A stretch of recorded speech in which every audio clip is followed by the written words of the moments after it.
बिस्मिल्लाहिर्रहमानिर्रहीम। अस्सलामुअलैकुम। उम्मीद है आप सब दोस्त खैरियत से होंगे। चोरी यानी फ़्रॉड करने के मुख्तलिफ़ तरीक़ाकार होते हैं। वक्त के साथ साथ इनके तरीक़ों में तब्दीली आती है और डिजिटल से डिजिटल होती जा रही है। जैसे ही पहले ज़माने में किसी के घर में कोई जाकर डाके चोरी करता था, या किसी को रास्ते में पकड़कर, या किसी के दुकान पे छापा मारकर वहाँ पर डकैती करता था। लेकिन आजकल ज़माना बदल गया है। जैसे कि स्मार्टफ़ोन और इंटरनेट अभी हर किसी के बस में है, इसी तरह चोरी और डकैती के तरीक़ाकार भी जदीद हो चुके हैं। इसी तरह मैं आज के दो वाक़यात आप लोगों के साथ शेयर करूंगा जो आपके लिए एहतियात के लिए बहुत ज़्यादा ज़रूरी है। एक तो आज सऊदी अरब के मुख्तलिफ़ अखबारों ने रिपोर्ट भी किया है एक ख़बर को कि रियाज पुलिस अब एक ऐसे ग्रोह को पकड़ने वाली है कि उन लोगों ने ऑनलाइन ट्रेडिंग का अभी आप लोगों ने सुना है कि मुख्तलिफ़ एप्लीकेशन, मुख्तलिफ़ वेबसाइट्स आपको ऑनलाइन ट्रेडिंग का तरीक़ाकार बताते हैं। इसी तरह सऊदी शहरियों ने भी ऑनलाइन ट्रेडिंग में इन्वेस्टमेंट करके वो चोरी हो गया। उनका तमाम के तमाम पैसा फेक वेबसाइट थे, फेक एप्लीकेशन थे। वो 5 अफराद उनमें मुलव्विस थे। तो इसी वजह से सऊदी अरब से 11.8 मिलियन रियाल जो है ये उन लोगों ने चोरी कर लिए। अब मैं एक दूसरा जो अहम तरीका जो हम सब लोगों के बस में है वो तरीका बताता हूँ आपको। आजकल फ़ेसबुक पर बहुत सारे ग्रुप और पेजेस बने हुए हैं, खुसूसन सऊदी अरब में काफ़ी ज़्यादा है।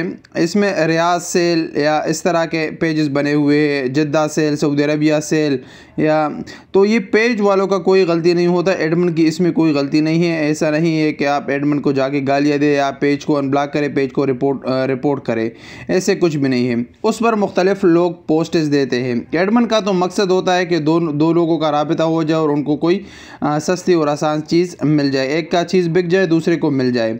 लेकिन उसमें भी फ्रॉड करने वाले भी काफ़ी ज़्यादा हैं। ऐसा ही मैं उसमें एक चीज़ चेक कर रहा था, तो कुछ लैपटॉप वगैरह चेक करने थे। तो उसमें अक्सर ऐसा होता है कि बाहर एक लैपटॉप का कीमत 12,000 14,000 रियाल है, वही लैपटॉप उसी पेज पर एडवर्टाइजमेंट में आ जाएगा, आपको बताएगा कि ये 3,000 या 4,000 रियाल का है, या कॉन्टेक्ट व्हाट्सएप का आपको बता देगा। जब मैंने उनके साथ कांटेक्ट किया व्हाट्सएप पर, तो वो कहते हैं कि जी इसका कीमत 3,000 रियाल है। वो लैपटॉप बाहर मार्केट में 10,000 रियाल का मिलता है और ये लोग ब्रांड न्यू वही 3,000 रियाल में देता है। मैंने फिर उनसे पूछा कि आपका शॉप की लोकेशन क्या है, मैं वहाँ पर आ जाऊँगा। तो वो कहते हैं कि हमारी एक शॉप कतर में है और एक शॉप हमारी नाइजीरिया में है। तो मैंने कहा आपके पास फिर पेमेंट का मैं कैसे करूँगा, पेमेंट का क्या ऑप्शन है?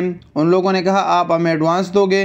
फिर जब मैंने ज़्यादा इसरार किया कि नहीं भाई मैं एडवांस तो नहीं दे सकता, फिर उन लोगों ने कहा कि हमारे पास दूसरा तरीक़ाकार ये है कि 400 रियाल आप एडवांस में हमें भेजोगे और उसके बाद आपको जब चीज़ डिलीवर, आपको लैपटॉप डिलीवर हो जाएगा तो बाकी पैसा आप दे दोगे कैश ऑन डिलीवरी पे। तो मैंने उनको इसरार किया कि नहीं भाई मैं 1 रियाल भी नहीं दूंगा, आप मुझे या तो अपना कोई ऑफिशियल वेबसाइट दे दे ताकि उस पर मैं ऑनलाइन शॉपिंग करूँ, या मैं कैश ऑन डिलीवरी दूंगा। तो इसी में वो कहते हैं कि वल्लाहि अना माफ़ी हरामी, ये है ये कि हम आपसे चोरी नहीं करेंगे, हमारा काम सीधा होता है। मुझे कुछ उन लोगों ने सैंपल भेज दिए कि हम डिलीवरी करते हैं और हमारा चीज़ टाइम पर पहुंच जाता है। लेकिन मैं समझ गया कि ये फ़्रॉड है, तो इसीलिए मैं सोच रहा था कि ये अपने दोस्तों के साथ भी शेयर करूँ कि ऐसे चीज़ों से आप आजकल बच के रहे। ये सिर्फ सस्ती चीज़ का झांसा देते हैं, सस्ती चीज़ का आपको बता देते हैं कि सस्ती चीज़ें, लेकिन आपसे थोड़ा बहुत भी रकम वो लोग वसूल करें तो उनका फ़ायदा है और आपका नुकसान है। तो लिहाजा कोशिश करें कि अगर ऐसा कोई भी आपको सस्ता चीज़ मिले तो पहले तो उनसे लोकेशन पूछे कि आपकी लोकेशन क्या है। अगर एक्सेसिबल हो आपके पास लोकेशन तो ठीक है, नहीं तो उनको बताएं कि भाई हम कैश ऑन डिलीवरी आपको करेंगे, इसके अलावा दूसरा कोई भी ऑप्शन नहीं। कैश ऑन डिलीवरी का मतलब ये होता है कि चीज़ आपके पास पहुंच जाए, आप उसको दे के आपको पसंद है तो आप उनको पैसे दे दें, नहीं पहुंची चीज़ तो मास्सलामा। तो इसलिए इन चीज़ों से बच के रहे, अपनी एहतियात कीजिए। अस्सलाम वालेकुम वरहमतुल्लाहि व बरकातहू।